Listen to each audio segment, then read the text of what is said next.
Hey guys, what's going on? James here, and the first thing that I want to mention before the start of this review, I guess you could say, is that me and Corey Draper, otherwise known as the Play Reaction, we did a live stream a little bit earlier, a couple hours ago, where we went more in depth about our thoughts with the preseason Week 1 win that the Tampa Bay Buccaneers had. So if you want to go check that out, that'll be in the eye icon in the top right of the screen. And also, I have started a Patreon, so if you guys are interested and at all contributing towards that, that would also be greatly appreciated. Now, moving forward, sorry. I lost some of my breath because I'm excited because the Tampa Bay Buccaneers got a win. They beat the Miami Dolphins 26-24, and I'm here today to give my official review about all of it. I just watched the game a couple of hours ago. It's great, and I have some notes, some very poorly written notes, some good, some bad, and some meh. So I want to start a little bit talking about the bad. So the first bad thing I thought was it's very obvious. Ryan Smith. Could we talk about Ryan Smith real quick? Because Ryan Smith did not have a good game under any circumstances, okay? There was one stretch where he had a pass interference call. He got beat on a double move, which resulted in them scoring, eventually scoring. I think Ryan Smith gave up like 30 yards in that single drive by himself. Then later on in the game, he got beat in man-to-man coverage when the wide receiver ran across the field, which is unfortunate because Ryan Smith is supposed to be a very physical, very good man-to-man coverage cornerback. So to see him struggle like this really isn't good. And whenever we talk about the good later, we will talk about how that might even jeopardize his position on the team. Because, again, everybody was crapping on Ryan Smith last year. I thought to myself, maybe I'll give Ryan Smith the benefit of the doubt. He didn't even look bad in camp. That was the worst thing. He didn't look very good, but he didn't do anything that made me think, like, Ryan Smith's up to his old ways, and now the first preseason game, and he's just didn't impress. I don't know what it is. I don't know what it is with Ryan Smith, but it's rough. It's just bad, man. Moving on to the second thing that was bad, in my opinion, was the backup offensive lines. Okay, now I want to talk about this real quick because we missed a lot of backups. Okay, we missed a lot of backups. Just counting all of the backups that were injured. There was a lot, okay? There was a lot. I don't remember all of them off the top of my head. I'm sure I could, look it up and whatnot. But I do know that Leonard Wester did not play, and a handful of other guys did not play as well. I got it pulled up here right now. So Leonard Wester, Cole Bouger, Cole Gardner, and DeMar Dodson. None of those guys played. We're missing 4 tackles. Potentially one starter and then 3 backups. So yeah, our offensive line was a little bit patchwork. Some guys had to play in positions that they weren't used to playing. Mike Lidke, who usually plays offensive guard, had to volunteer to play tackle. That's pretty bad if you ask me. So obviously the backup offensive lines weren't too good. But that was expected. I think moving forward, I think the backup lines will be a little bit better. I know they still weren't even that bad. They only gave up 1 sack, but they were giving up pressure here and there at certain points in the game, and they certainly did not help in the running game. The backup running game for the Tampa Bay Buccaneers looked awful behind that offensive line, which was not good. Another thing that I wanted to talk about was our run defense. Okay, so in my opinion, the Buccaneers didn't have a very good run defense on all 3 levels. I wasn't really impressed with the starters, nor was I impressed by the backup defenses as well. I thought we were giving up too big of holes. I thought the Miami's offensive line got very good push with how they were working their running game, and they were just having too many big yardage gains. It was kind of a problem that the Buccaneers had last year, so hopefully moving forward they'll be able to correct it. Now obviously this is the first preseason game. Everything's going to be very vanilla. You're not going to be getting a whole lot of rotations that cater to just fighting against the run game, but still it was a little annoying to see, I guess I should say. After that, there was some minor stuff, tackling and the return game, but that's stuff that can be corrected very easily. I will say Bernard Reedy and Bobo Wilson did look the best in terms of returns on the night, so shout out to those two. Going a little bit into some injuries and some meh stuff, Vernon Hargreaves did suffer a groin injury during this game. He looked like he wasn't in any significant pain. However, on TV, and I hadn't heard anything, so I assume he's fine. And Jordan Whitehead, he did end up hitting a wide receiver very hard, and he wobbled a little bit when he got up. He went to the blue booth on TV. He went to the blue little tent, passed the concussion protocol, and was able to play out the rest of the game. So I think he will be fine as well. moving on to some guys who I was very up and down on. The first was Ronald Jones. So for Ronald Jones he had one good cut that resulted in a touchdown, which is amazing. That means that he obviously has the ability to be a good running back. What sucked for Ronald Jones that he was running majorly behind those backup offensive lines that just weren't performing well in the running game at all.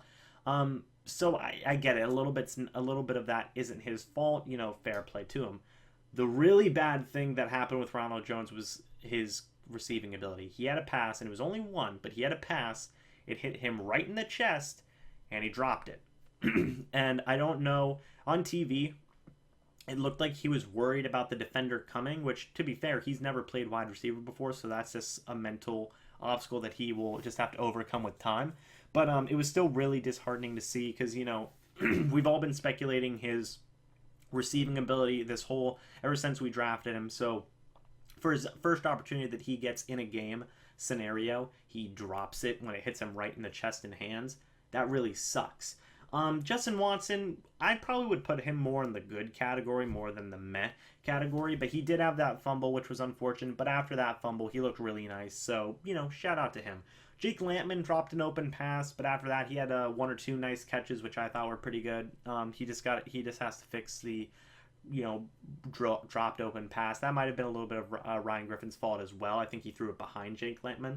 And finally, Chandler Catanzaro. Can we talk about Chandler Catanzaro real quick? Because when me and Corey Draper, me and the Play Reaction, when we were talking about this, okay, we were a little bit worried for good reason, I think. Okay, I don't know if there's we were a little worried. We weren't super worried, but we were a little worried, and I think it's reasonable to be a little worried. If you're super worried, I can understand that too, but I think the sweet spot is being a little worried because, we scored a touchdown on, I believe it was our first drive or one of the first things that we did. We scored the first points of the game. That was really nice.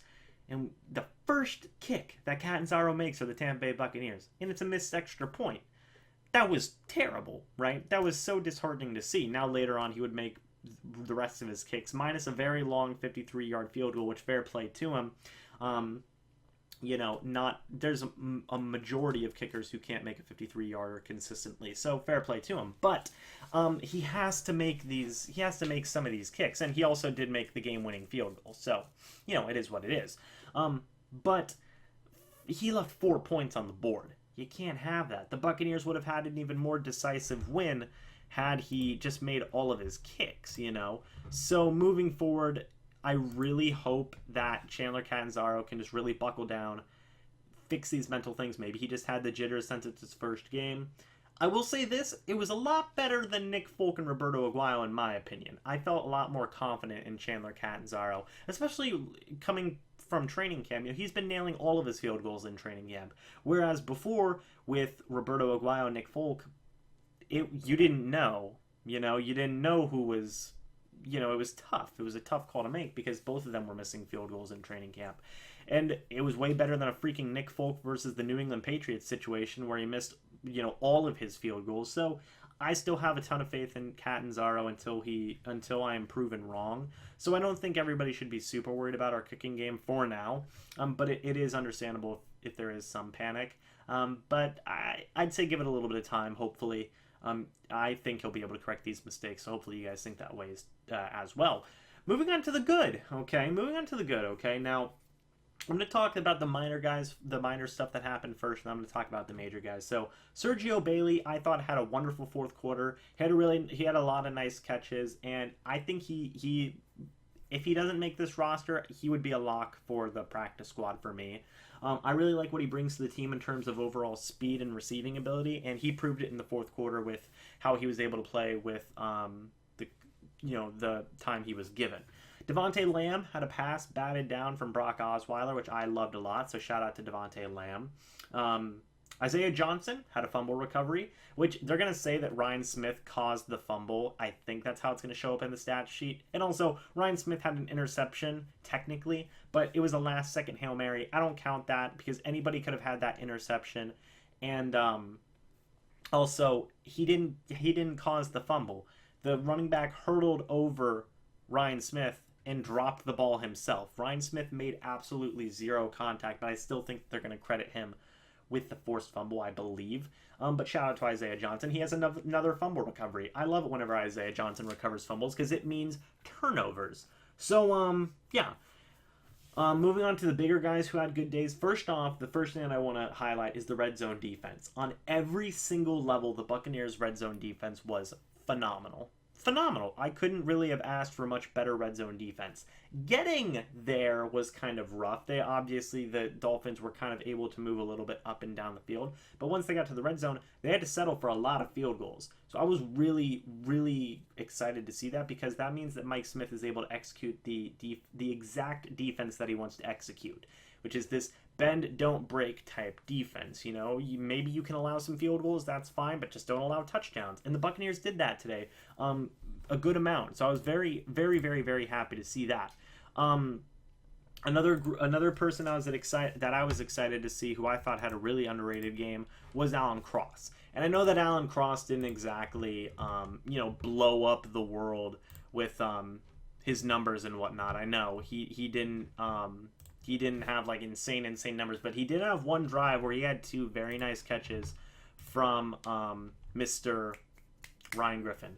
And he had this really nice leaping grab, and it looked great. It looked wonderful. So yeah, going back to the bend but don't break defense, I just looked it up. The Miami Dolphins had to settle for 3 field goals, and it was a 29, a 23, and a 48. So that means they got really close to scoring, and the Bucs red zone defense just flat out held out. So shout out to the Buccaneers red zone defense. Shout out to Alan Cross. He had the play of the game for me. That Alan Cross touchdown from Ryan Griffin, play of the game, hands down.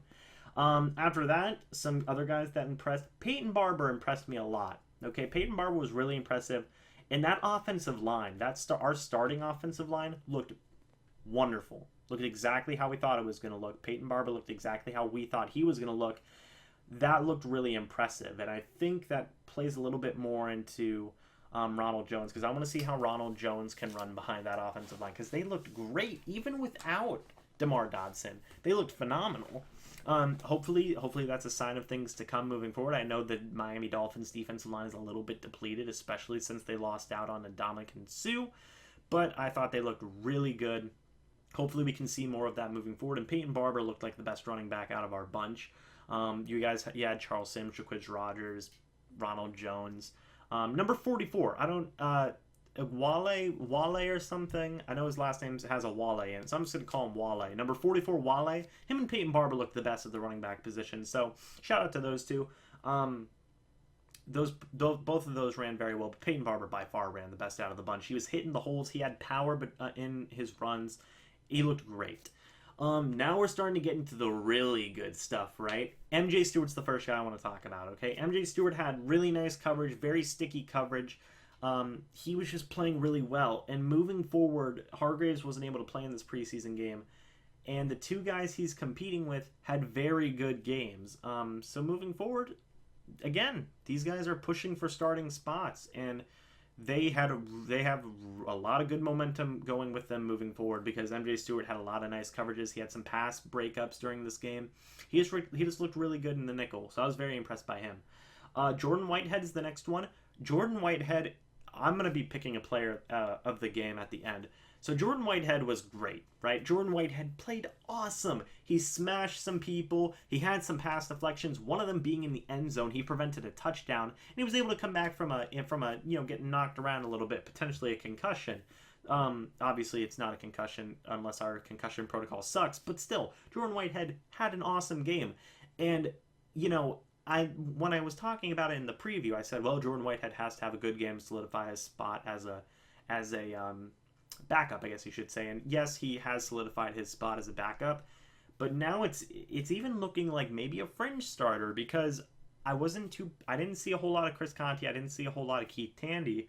So maybe Jordan Whitehead makes his way into this safety rotation. Maybe he eventually outshines Conte and Tandy, and he becomes this kind of fringe starter, kind of like what Justin Evans did last year. So I was really excited about Jordan Whitehead. I'm really excited about Jordan Whitehead. Like, I'm full steam ahead. I was excited when we drafted him. I was really excited because he hits like a truck. He hits like a truck, and he's good at covering.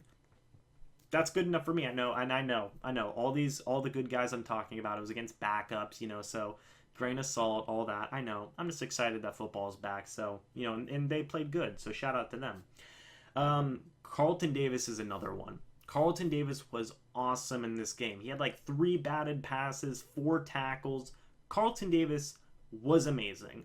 And you know how I talked about earlier how Ryan Smith did bad, right? He didn't do good. He played terrible. That plays a lot more into Carlton Davis doing good. Because if Ryan Smith did bad, Carlton Davis did good. Whenever we go into the nickel packages, right now Ryan Smith is that guy who comes in at the number 2 cornerback. So your 3 cornerbacks would be Brent Grimes at the 1, Ryan Smith at the 2, and Vernon Hargreaves in at the nickel.